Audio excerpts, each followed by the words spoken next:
This is at dawn from staging areas near this ancient Italian port. American supplies start moving out. Destination, secret. Mission, secret.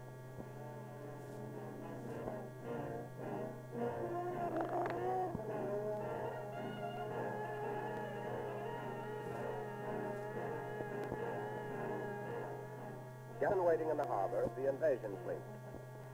Its officers have their sealed orders.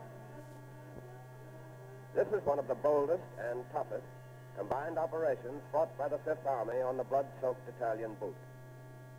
On this mission are battle-hardened veterans of our North African and Sicilian campaigns. This is the beginning of the surprise American landing behind the backs of the Germans at a small seaside town a few miles south of Rome.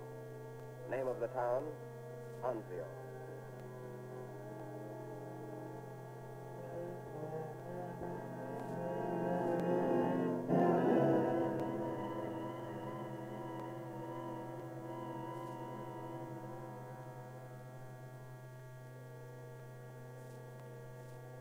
Out to sea now, our men have been told the nature of the job ahead of them. They know that they are moving in for battle with Nazi first-line troops, trained, hard-seasoned veterans who have the strength and determination to stand up against us.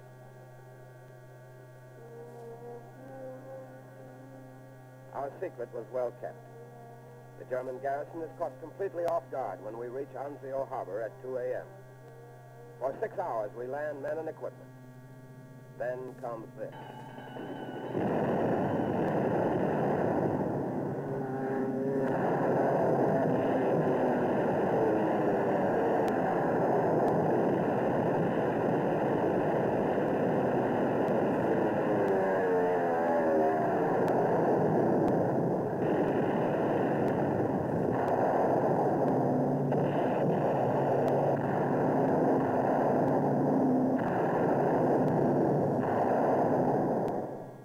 Between Nazi raids, we keep unloading.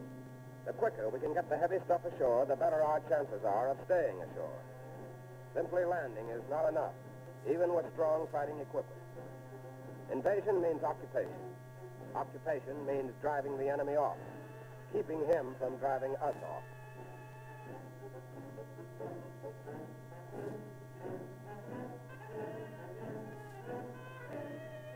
But some of the stuff we started out with will never be used. For instance, this cargo. And this.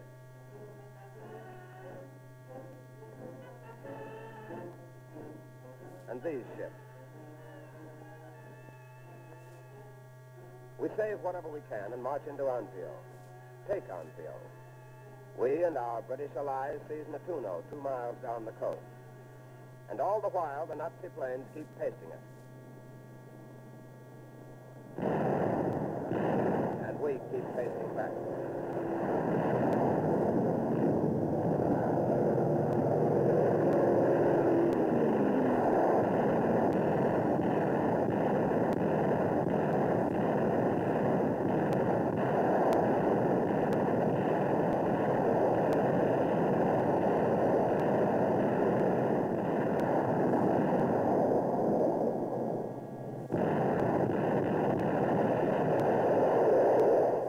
The German Me-109 taking its last dive.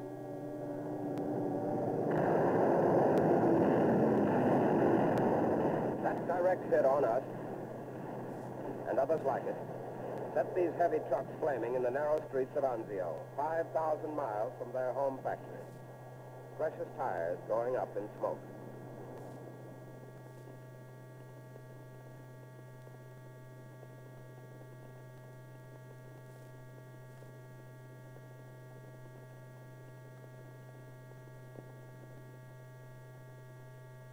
Look at this duct, set afire, being towed out of a congested supply area to keep its flames from spreading to other material.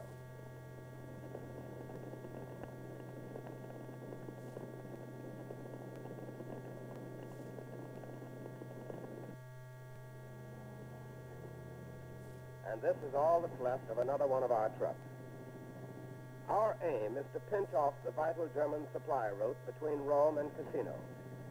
We widen and deepen our beachhead to approximately 100 square miles.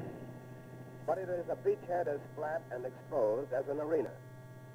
Nazi long-range guns keep pounding it, and beyond to the harbor where our ships are supplying us with food and ammunition. It is a beachhead where a general is as vulnerable as a private and vice versa. 100 square miles with not a single square inch of safety. We sent those tanks out there as decoys to draw enemy fire so that our spotters can locate the exact position of German gun emplacements.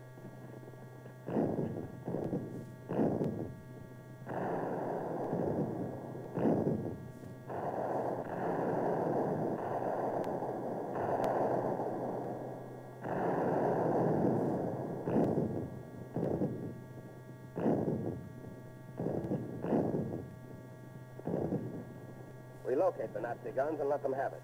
And don't spare the ammunition.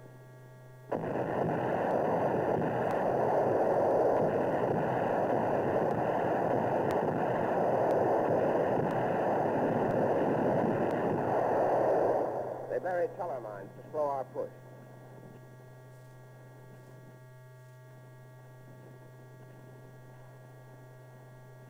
Our engineers dig them out.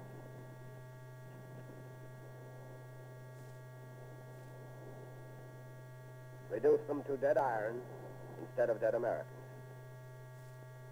We find them using this vicious new type of wood and plastic mine called the wooden shoe, which evades detection by our minesweepers. It contains enough TNT to tear off a soldier's foot. We clean the field and advance. Up to the time these scenes were taken, we were slowly gaining ground. But these Nazi supermen whom we captured still boasted that they would roll us back into the sea.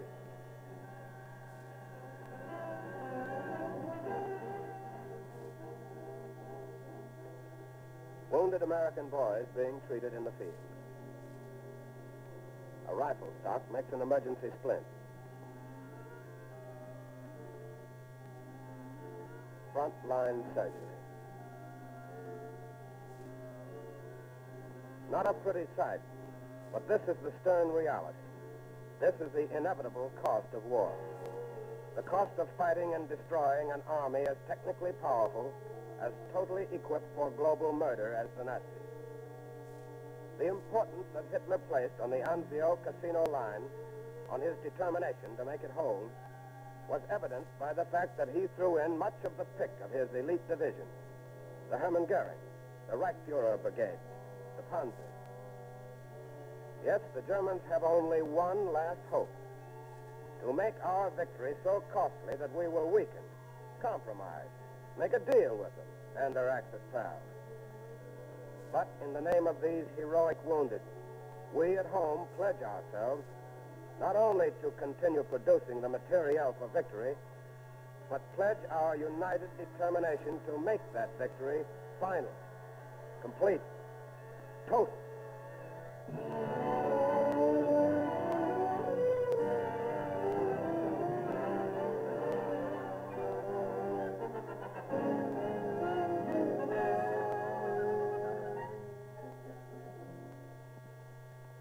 In moments of crisis involving the safety of our native land, the American people have invariably rallied against the danger with courage, faith, and resolution. For the past 2 years, we have been in one of these moments of crisis, perhaps the greatest in our history. On the battlefield and on the home front, men and women are daily making great sacrifices so that freedom and our way of life may be preserved.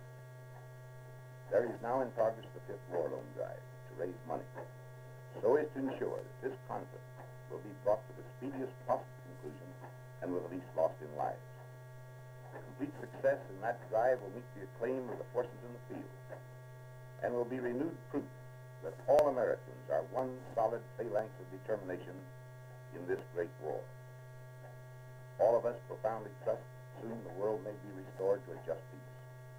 Until we can, with God's help, bring about that happy realization of our dreams, each of us must seek incessantly for ways and means by which the value of our services to our country may be enhanced. Right now, we can do so by buying bombs. Let's make this particular victory a quick and decisive one.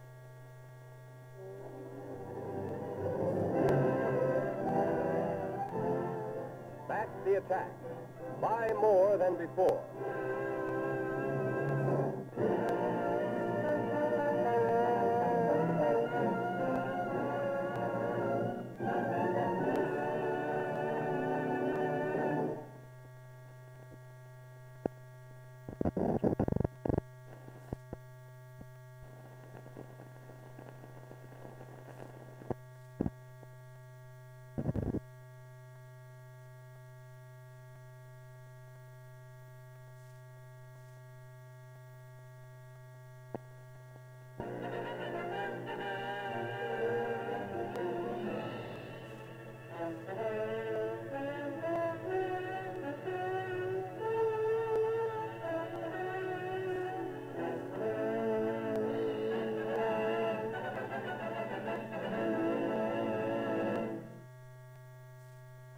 This is the 957th day of our war, day 957.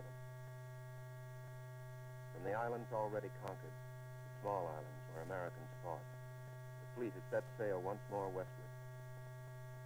It's day 957, another D-Day in the Pacific, not unlike day 956 or day 958 to come. For day 957, everything is ready. For instance, here are today's shells. Pittsburgh, Pennsylvania, day 957. This date, Pittsburgh will deliver 85,000 tons of steel. Out of the steel will come shells for the fleet, the metal of guns, the hulls of ships. The steel will be well used. It will be used here on day 957 by the 5th Fleet as it sails to a new battle. It will serve, too, in the covering air arms.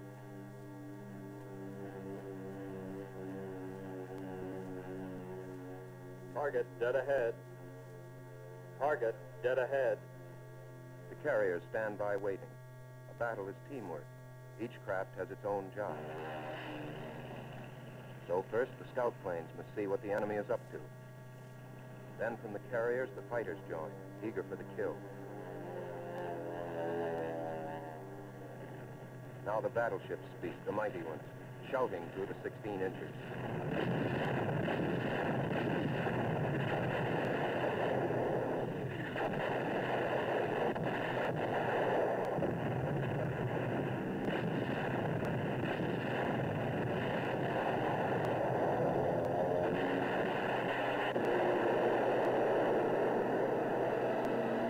Bombers complete the team, the Avengers.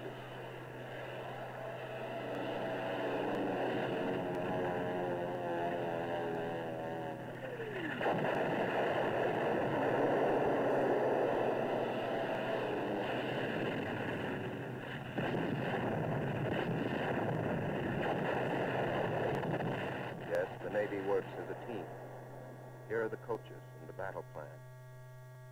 Here are the ships, the guns, and above all, here are the men. Men at work, firing the guns, clearing the path for the hand-to-hand fight to come.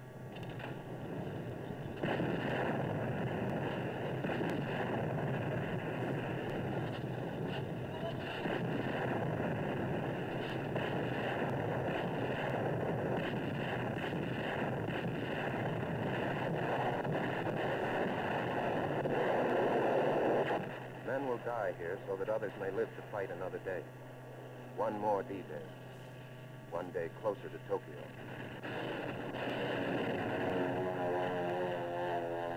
Yes, men will die here. Our men.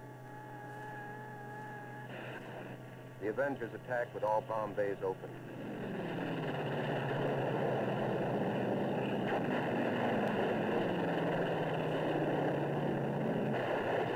The 40 millimeters let loose, the tracers pointing the accurate marksmanship.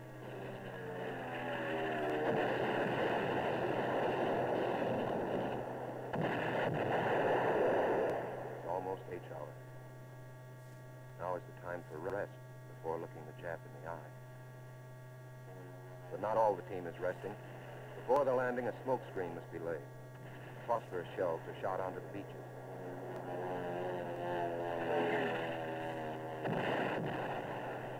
Smoke is thick enough to cover a landing.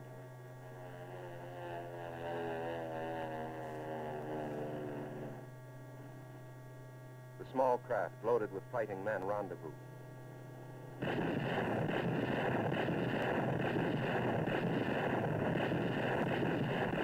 The big guns, cooperating, fire a continuous barrage.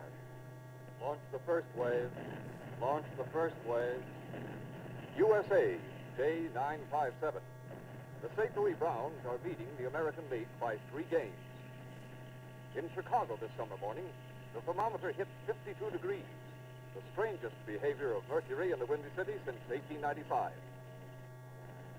They're all here. The swimming tanks, the landing craft, the LSTs.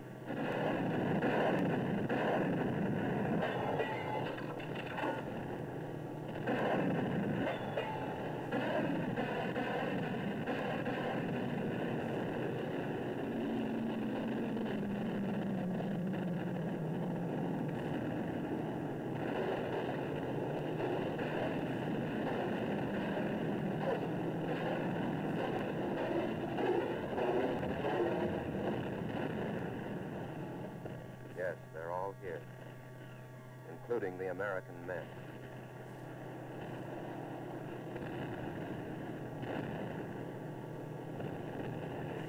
New York, New York, day 957. Number 1 tune on the hit parade this week is I'll Be Seeing You.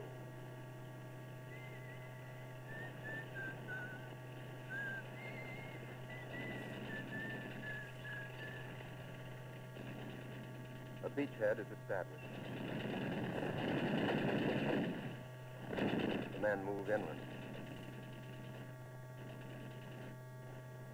There is always the enemy. This is what the ships did to the enemy so that the men on the beaches could live. USA, day 957. Reacting to good war news, the stock market went off 1 to 3 points. In Cleveland, Ohio, John M. Scanlon, age 76, received a medal for not missing a workday since December 8, 41, 956 days ago. Softening up from the bombardment was accurate and devastating. Objectives were achieved, including these objectives. It always comes down to man against man.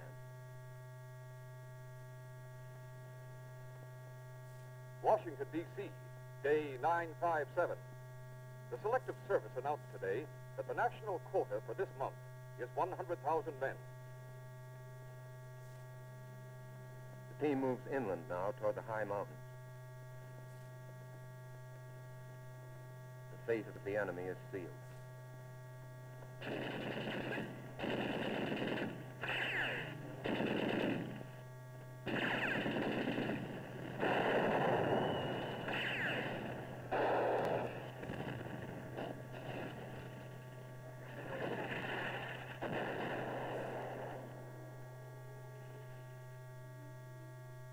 Men must die to capture an island.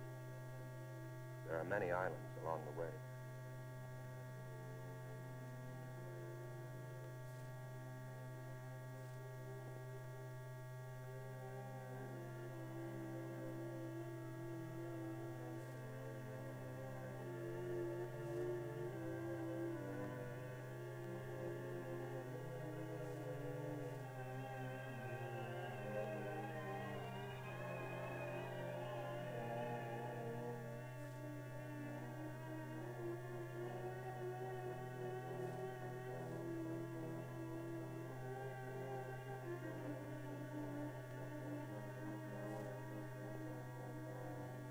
USA, day 957. A horse named Singing Lass paid $68 for 2 in the first of Jamaica. Triplets were born to Mr. and Mrs. Luke Young of Oklahoma City. And on this day, thousands of miles away, the men who fought at dawn and some who fell at noon thought of home.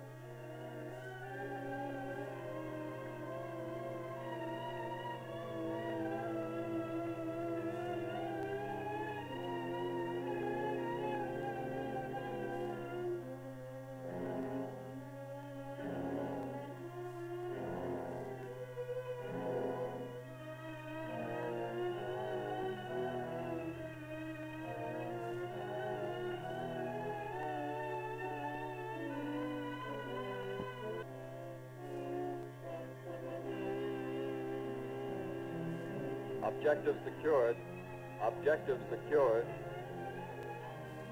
This was the 957th day of our war. Tomorrow will be the 958th.